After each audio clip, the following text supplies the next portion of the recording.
લગ્નની કંકોત્રી. મારી દીકરીના 14 તારીખે લગ્ન છે અને વાસણ પ્રથા બિલકુલ બનશે. અને એક મુદ્દાની વાત કરવી છે. આ મારી દીકરીને લગ્નમાં સણિયા સોળી ભાડે લેવા છે અને સણિયા સોળીના ભાડા તો તમને સુરતમાં ખબર છે કેટલા મોંઘા છે. એટલે મારે ₹1,00,000 ઉછીના જોવે છે.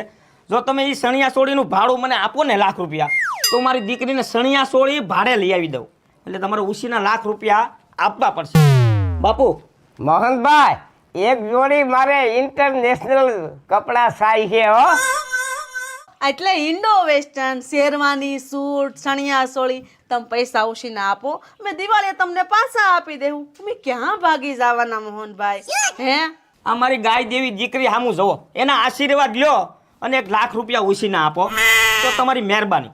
મોહનભાઈ, હાસું કહું, આ કંકોત્રી સપાવીને એના હજી પૈસા દેવાના બાકી છે. લ્યો, અમે કોને કહી? તમને નો કહી કોને કહી? કયો, આપણે તો સુખ દુઃખના સાથી છીએ. જે હોય એવી વાત તમને કરી, કોને કહેવા જાય? કયો, કોને કેવું?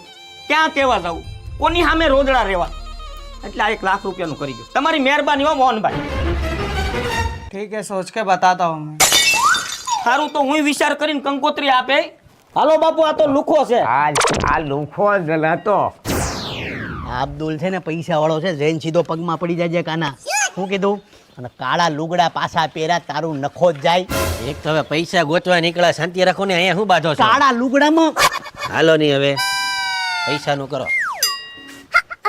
અબ્દુલજી કેસો પ્રસંગ આયા?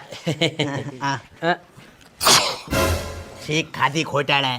મારી શીખ ખાવાથી કઈ થોડા પૈસા મળી જાય? શીખું નો ખાવાની.